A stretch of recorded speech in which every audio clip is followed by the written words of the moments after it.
Ang Pilipinas ay umakyat na sa pang-34 na ranggo sa pinakamalakas na bansa sa buong mundo. Ito'y ayon sa GFP review na may power index score na 0.4691 at lalo pang lumalakas ang Pilipinas dahil sa mga armas na ibinibigay ng ibang mga bansa. At nito lamang, ang India ay magbibigay daw ng mga BrahMos, ang pinakamabilis na supersonic cruise missile sa buong mundo. At ito ay di-deliver sa loob ng 10 araw.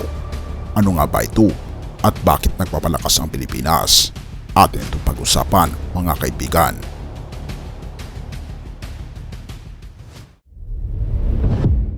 Kamakailan lamang ay nababalitaan natin na tumitindi ang tensyon ng Pilipinas at China sa West Philippine Sea at pinangangambahan din na magkakaroon ng World War III dahil sa tensyon sa Taiwan. Nagkaroon na rin ng babala si Putin para sa NATO dahil sa matinding tensyon buhat na nagkaroon ng digmaan sa Ukraine.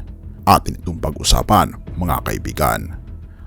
Kaya nga pala mga kaibigan, kung nais nyo mag-donate sa ating channel, ay hinihikayat kita na sumali sa ating membership club na kung saan mabe-benefit ka sa mga private chats, badges, gayon din makakatanggap ka ng ating free ebook na Steps to Christ. Ito ang isa sa mga pinakasikat na anti-stress na libro sa buong mundo ngayon. Salamat kaibigan sa inyong pagsuporta sa pag-join sa ating membership. At balik tayo sa ating topiko. Ang mga sistemang pang-ibabaw nito ay darating sa Pilipinas. Ang supersonic cruise missile na pinakamabilis sa mundo, kasunod na ito i-deliver sa Marso. Ito ang kauna-unahang export order na napakalakas na pangako at ngayon ay nagkakaroon na ang Pilipinas sa kanyang arsenal. Dapat nga bang mag-ingat na ang China? Ang sumusunod na ulat ay magbibigay sa iyo ng higit pang impormasyon. Ang deal ay matagal nang napagkasunduan at dumating na ang oras na ito ay dapat ipadala. Ang pinakamabilis na supersonic na cruise missile na galing sa India. Ayon pa sa Gravitas, sa susunod na 10 araw, ang mga ground systems ito ay makakarating sa Pilipinas. Ang mga marines ng bansang ito sa Timog Silangang Asya ay magkakaroon ng 3 battery ng mga missile. Ang halaga ng deal ay $365 billion. At ito ang kauna-unahang uri nito. Isa itong makasaysayan para sa parehong India at Pilipinas.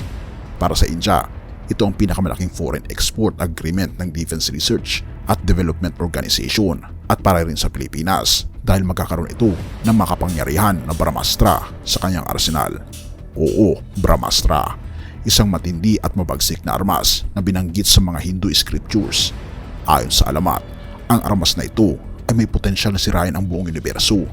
Sa mga aklat at dula, matagal nang pinag-uusapan ang BrahMastra at ang BrahMos ay napakalapit dito. Tingnan lang natin ang kaya ng missile na ito. Maaari itong lumipad ng halos 3 beses ang bilis ng tunog kaya't halos imposible itong maabutan. Mayroon itong reach na 300 hanggang 500 kilometers na mas malayo kaysa karamihan sa mga cruise missile. Maaari itong magdala ng 250 kilograms na submunitions. At sa huli, nuclear capable din ang BrahMos. Ang isang buong pwersang preemptive nuclear strike ay maaaring pabagsikin ang kakayahan ng kalaban. Ang BrahMos ay may iba't ibang anyo. Maaring ito ay ship-based, land-based, air-launched at submarine-based. Ano ang eksaktong matatanggap ng Pilipinas? Ang shore-based anti-ship variant. Ang deal ay nagpapakita na ang Pilipinas ay nagtatangkang palakasin ang kanyang kakayahan sa depensa. Ito ay dahil ang bansang ito sa Timog Silangang Asya ay matagal nang naharap sa isang maselan na takdang gawain na angkop sa pag-navigate sa magkaibang interes ng Beijing at Washington. Sa nagdaang taon, mas lumakas ang defense partnership sa pagitan ng Pilipinas at Estados Unidos at may ilang beses ding nagkaroon ng tensyon sa pagitan ng China at mga sasakyang Pilipino sa South China Sea. Noong nagdaang buwan lamang, tinadyakan ng water cannon ng Chinese Coast Guard ang isang bangka ng Pilipinas.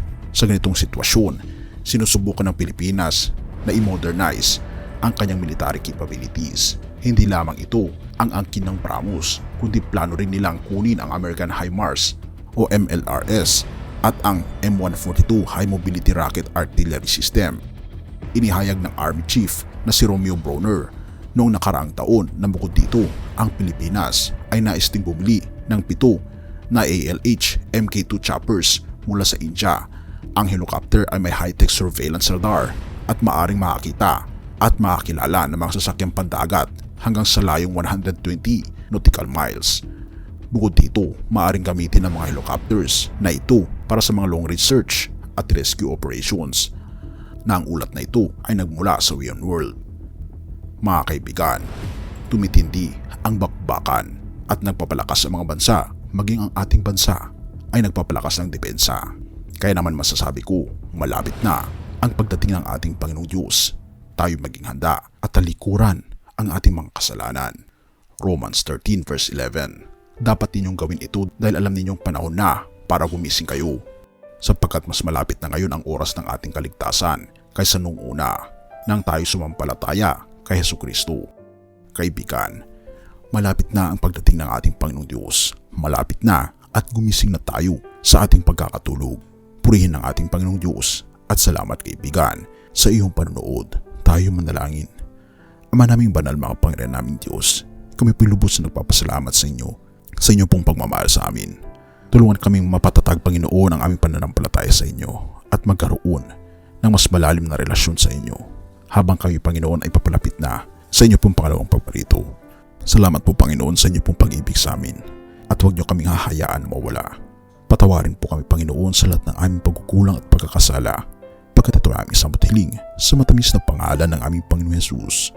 Amen.